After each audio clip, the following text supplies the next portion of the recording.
Gibran tidak mengucapkan terima kasih, ya. Terima kasih atas apa? Iya. Nah, tidak lain dan tidak bukan terima kasih yang diminta itu atas jasa, atas prestasi yang sudah dilakukan oleh Almas ketika mengajukan permohonan ke MK. Makanya dia bermaksud untuk menggunakan itu sebagai bukti di pengadilan lain supaya bahwa dia bukan bagian dari sebuah kejahatan politik seperti yang dikatakan Denny Indrayana, tetapi gugatannya justru wan prestasi, harusnya gugatannya perbuatan melawan hukum. Iya. Gitu. Kalau wan prestasi justru malah menunjukkan membuktikan ada hubungan gitu ya antara itulah skenario awal. Iya, nah, Denny mestinya itu dengan gembira melayani gugatan ini dan menyambut gugatan nomor 2 dan nomor 25 itu sebagai buktinya. Iya. Jadi lebih enak bagi Denny Indrayana. Jadi Denny tanpa susah payah itu. Tanpa susah payah, bersyukurlah Denny.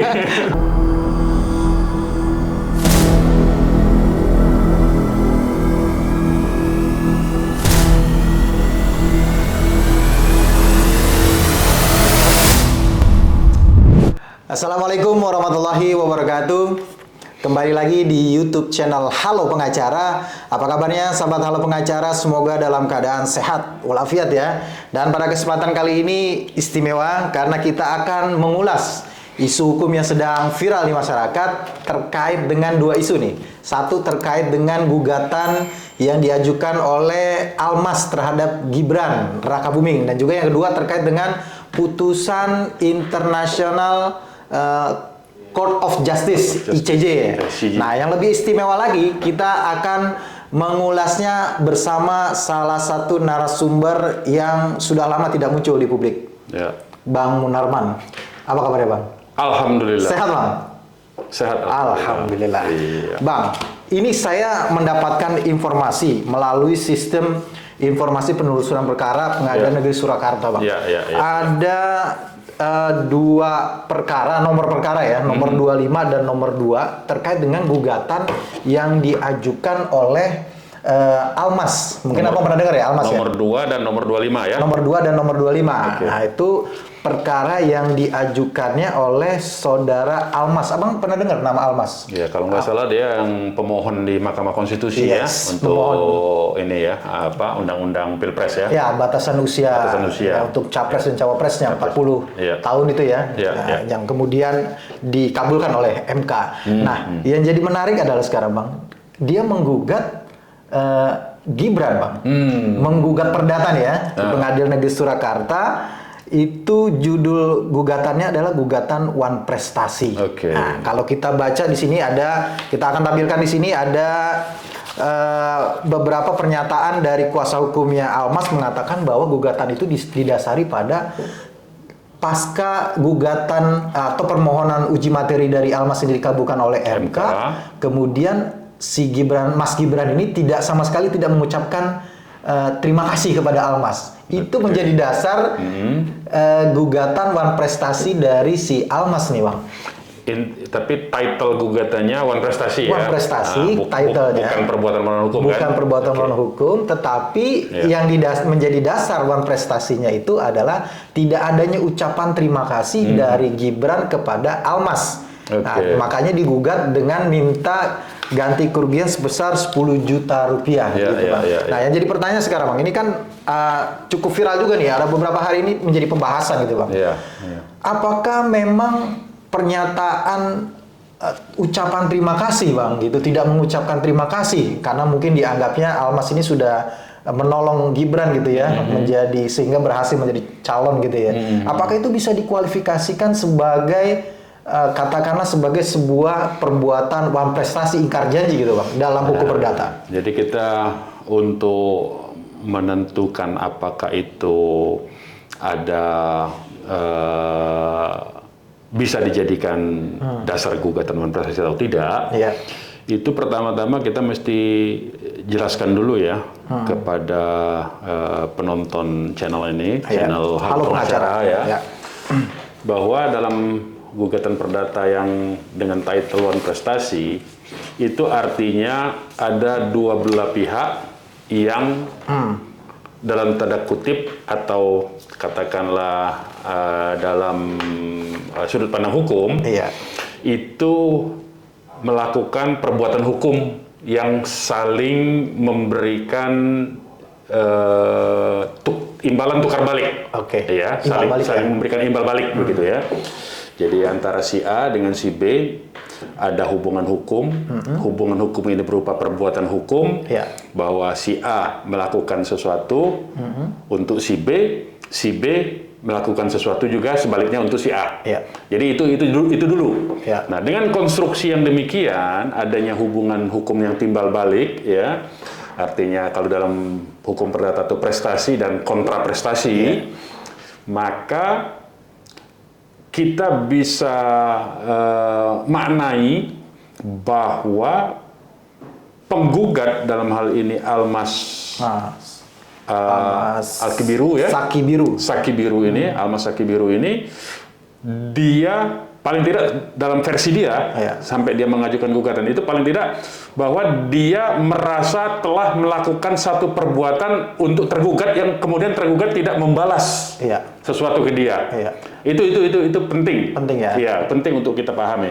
Nah, pertanyaan hukumnya itu perbuatan hukum apa yang sudah dilakukan oleh Almas, yang sudah selesai dilakukan oleh Almas ini, sehingga dia merasa dia sudah melakukan kewajibannya dia kepada yang tergugat, ya ini Gibran. Itu dulu. Nah, kalau kita lihat dari fenomenanya dan materi gugatannya bahwa Gibran tidak mengucapkan terima kasih, ya, terima kasih atas apa? Nah, tidak lain dan tidak bukan terima kasih yang diminta itu atas jasa, atas prestasi yang sudah dilakukan oleh Almas ketika mengajukan permohonan ke MK. Berarti sudah ada perjanjian atau kesepakatan dong Bang sebenarnya? Kalau bisa dikonstruksikan dengan one prestasi ini. Iya, artinya prestasi itu atau perjanjian itu bisa dilakukan dengan tertulis, bisa dengan lisan. Atau bisa juga dengan dalam tanda petik iming-iming sebetulnya. Imbal baliknya itu. Jadi kalau Anda melakukan ini nanti akan ada ini. Dan itu bisa dilakukan dalam bentuk semacam bahasa-bahasa tersirat. Nah, problemnya memang tidak bisa dipungkiri dan mau tidak mau bahwa ini kaitannya erat dengan permohonan di MK yang dulu yang mengenai batas usia presiden. Kan begitu. Nah, yang mesti dianalisa itu berarti publik membaca bahwa benar adanya upaya-upaya untuk mengubah norma batas usia capres-cawapres itu memang dimaksudkan untuk supaya tergugat di perkara yang one prestasi ini, dalam hal ini adalah Gibran, supaya bisa masuk menjadi kontestan di Pilpres tahun 2024. Nah, ini sebetulnya masuk ke dalam satu pusaran politik sebetulnya. Jadi hukum sebagai instrumen untuk mengungkap peristiwa-peristiwa di balik satu peristiwa politik itu, pendapat publik publik akan menilai bahwa benar ternyata dulu permohonan itu didesain dan memang ada semacam rekayasa yang sistematis untuk mengubah aturan itu demi seseorang yaitu Gibran ini. Ya, artinya dengan dia mengajukan gugatan secara tidak langsung ada kaitan, ada hubungan antara pengajuan permohonan uji materi dengan gugatan ini, maksudnya begitu? Iya, kita kembalikan lagi ke pokok petitumnya. Ya kan, petitumnya dituntut di sini one prestasi supaya Gibran mengucapkan terima kasih ke dia. Nah, pertanyaan yang tidak pernyataan yang tidak diungkap di sini terkait dengan apa? Terkait dengan apa Gibran harus mengucapkan terima kasih. Nah, publik membaca mau tidak mau itu adalah harusnya diucapkan oleh Gibran terima kasih terhadap upaya yang dilakukan oleh Almas yang sudah berhasil mengubah norma undang-undang Pilpres itu. Itu loh. Nah, itu di situ ada peristiwa politiknya, ada peristiwa hukum tata negaranya, ada peristiwa hukum perdatanya gitu. Saling terkait mau tidak mau, dan ini menurut saya mestinya menjadi bahasan dari partai fraksi-fraksi di DPR seharusnya untuk mengusut ini. Nah, jadi antara hukum dan politik itu ibarat satu mata uang sebetulnya. Jadi politik di satu sisinya, hukum di satu sisinya. Dua-duanya tidak bisa terpisahkan. Nah, gitu. Baik, kembali Bang. Apakah memang bisa dimungkinkan dengan bahasa yang sangat simpel seperti itu, dengan tidak mengucapkan terima kasih itu, kemudian bisa dikategorikan sebagai prestasi, kemudian hakim bisa kemudian mengabulkan gugatan itu, Bang? Apa dengan sesimpel itu? Apa memang harus ada pembuktian yang lebih detail lagi, Bang, terkait itu, Bang? Ya, kalau perjanjiannya tertulis kan sebetulnya ini kan tidak tertulis kata dia. Iya, ini kan tidak tertulis, tidak ada perjanjian tertulis kata hakim kan, makanya di gugatan nomor 2 ya. Itu tidak dinyatakan oleh hakim, ini bukan gugatan sederhana, jadi tidak diterima, bukan ditolak ya. Nah, ini dua hal yang berbeda, antara gugatan tidak diterima dengan gugatan ditolak kan beda. Kalau tidak diterima berarti prosedur formilnya tidak terpenuhi. Nah, hakim menilai ini bukan perkara sederhana, ini perkara yang perlu pembuktian. Sebetulnya semua perkara itu butuh pembuktian. Cuma persoalannya ada pembuktian yang cukup dengan dokumen by dokumen secara tertulis, ya. Ada pembuktian yang memerlukan pembuktian, itu keterangan saksi dan lain-lain segala macam. Jadi berdasarkan informasi yang ada di sistem SIP-nya Pengadilan Negeri Surakarta, memang Almas ini sudah mengajukan dulu nih lebih dahulu dengan perkara nomor 2 itu di tanggal 22 Januari. Itu perkara dengan gugatan sederhana karena kan nilainya 10 juta begitu ya. Cuma kemudian tadi Bang Munarman sampaikan bahwa pada tanggal 22 Januari juga hakim, itu sudah ada putusan dismissal yang menyatakan putusan awal putusan awal bahwa menimbang bahwa wan prestasi yang dimaksud penggugat di dalam gugatannya setelah hakim pelajari tidak ditemukan adanya perjanjian tertulis maupun tidak tertulis sifatnya, masih persangkaan. Adanya perjanjian dari pihak penggugat bersifat abstrak, sehingga pembuktiannya tidak sebagaimana pembuktian yang disyaratkan dalam gugatan sederhana. Gitu. Nah, materi itu sebetulnya yang kemudian digugat baru kan? Digugat ulang. Digugat ulang lah ya. Gugatan pertamanya dinyatakan tidak bisa diperiksa, tidak diterima, maka diajukan gugatan ulang, gugatan baru ya. Nah, di gugatan baru mungkin saja dia sudah melengkapi bukti-bukti itu. Berarti dia sudah yakin sebenarnya. Dia sudah yakin dengan pembuktian yang dilakukan oleh. Sebab kalau si Almas tidak meyakini bahwa memang betul ada hubungan hukum antara dia dengan tergugat itu, dia nggak akan mengajukan kembali. Iya kan? Buktinya dia mengajukan. Artinya dia ngotot bahwa di situ ada sebuah hubungan hukum atau peristiwa hukum yang terjadi antara dirinya dengan tergugat, dengan Gibran kan? Yang itu yang dia yakini. Makanya soal pembuktiannya apa nanti di persidangan. Makanya yang disampaikan di media itu hanya permukaannya aja, kulit-kulitnya aja nih. Dan setahu saya, apakah sudah ada, saya sempat ngecek di gugatan nomor 25 itu, apakah sudah ada keterangan berapa nilainya segala macam? Nah, di 25 itu tidak ada. Masih belum ada keterangan kan? Tidak ada keterangan. Kita nggak tahu apakah nilainya sama 10 nilainya juta, sama atau lebih besar gitu. Atau sama dengan nilai gugatan yang diajukan kepada Denny Indrayana. Karena nilainya ratusan miliar.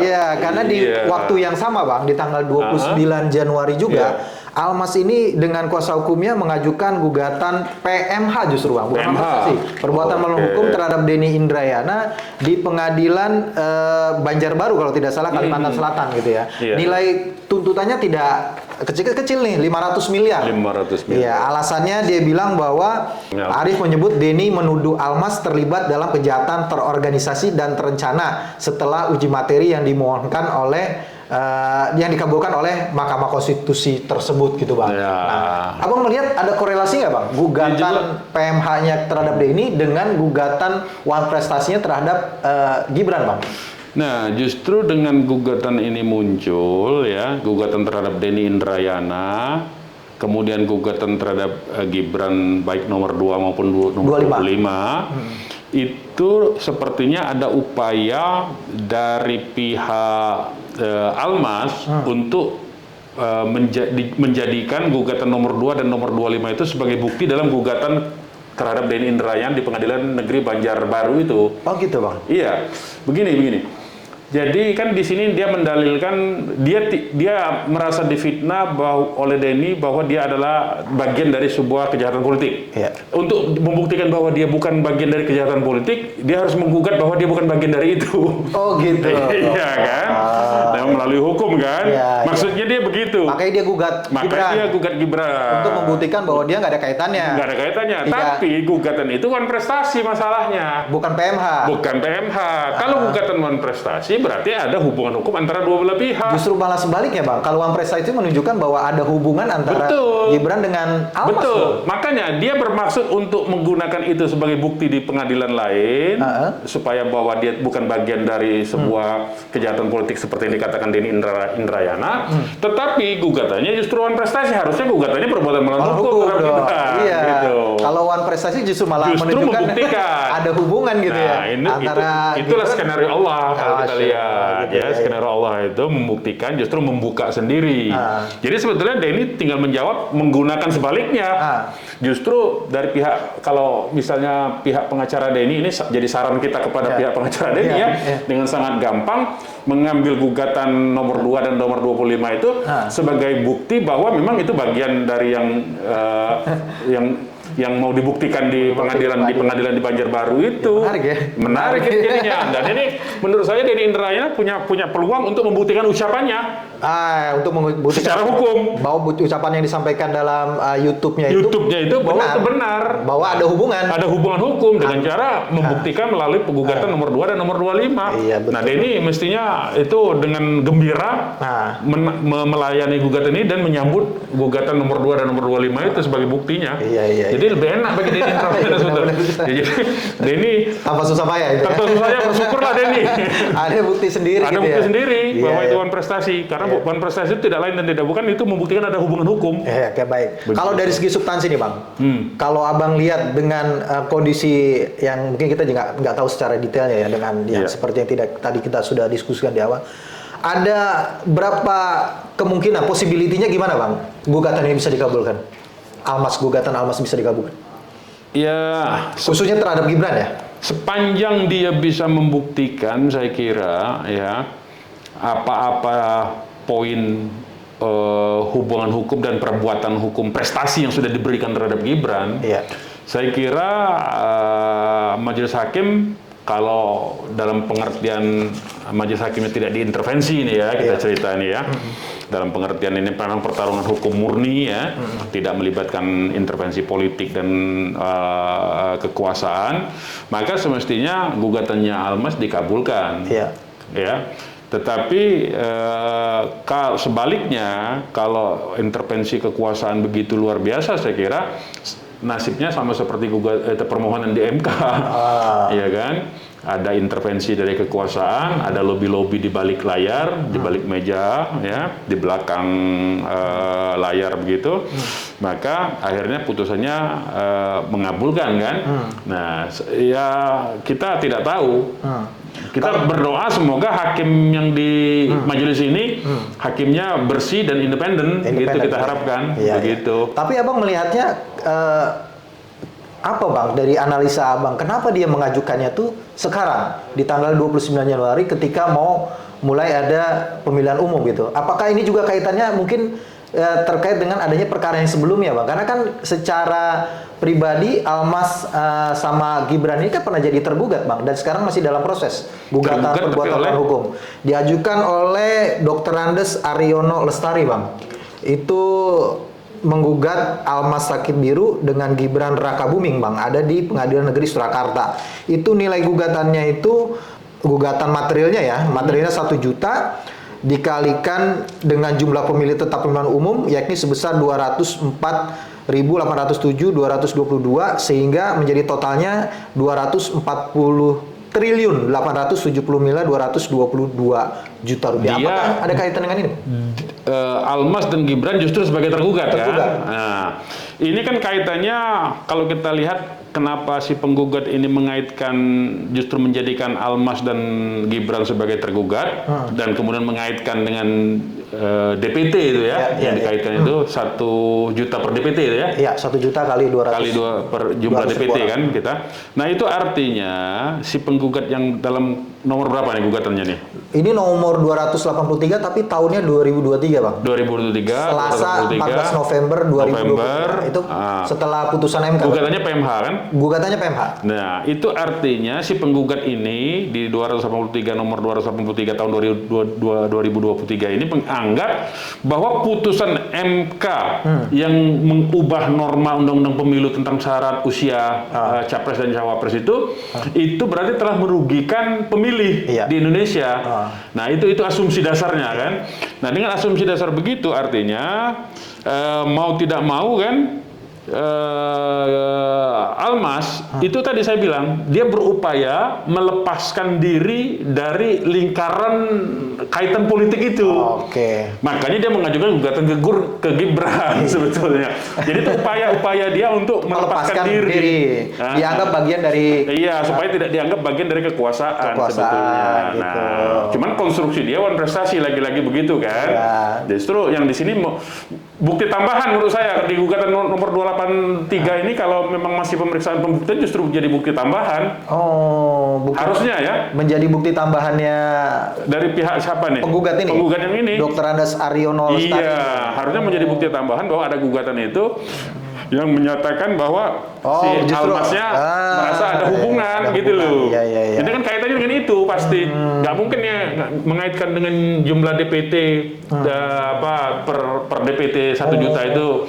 Nggak mungkin dia tiba-tiba itu. Tapi berarti ada gugatan itu menguntungkan ini juga dong ya? Iya jelas. Secara pembuktian dong? Secara pembuktian menguntungkan Pak Denny, menguntungkan ini juga dong? Iya, jadi cukup saja sebetulnya Denny Indrayana maupun siapa nih? Pak Dr. Andes Aryono. Dr. Aryono mengambil SIP ini sebagai bukti di screenshot kan.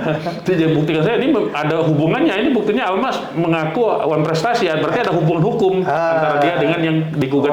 Tergugat 1 tergugat 2 sebetulnya. Jadi ini menarik sebetulnya. Ini menarik nih. Ini menarik. Ya, ini menarik. Ini kalau di manage ya, di manage dan di maintenance dengan benar ya, maka ini akan membongkar sebuah peristiwa besar sebetulnya, peristiwa hukum di balik putusan MK itu, yang mengubah norma tentang Pilpres itu. Belum lagi gugatan di mana KPU digugat menerima pendaftaran.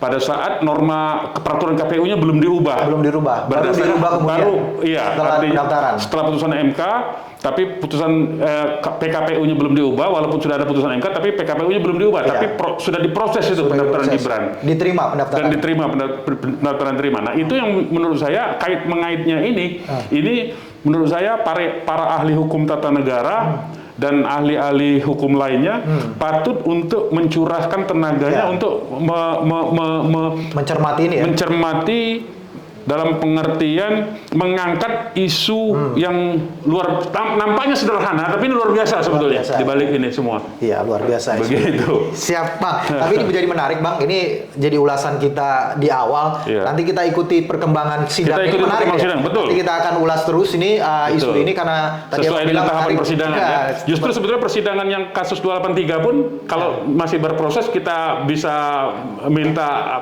kita update perkembangannya apa. Kemudian kasus nomor 25, kemudian kasus Denny Indrayana yang di Banjarbaru. Karena kalau yang 283 juga Bang masih tahap duplik. Nah, tanggal 1 Februari itu kemarin kalau tidak salah itu masih tahap duplik. Berarti kan belum ada pembuktian nih. Belum menarik ada pembuktian kalau bisa kita tahu apa isi dari kesaksian-kesaksian itu kan.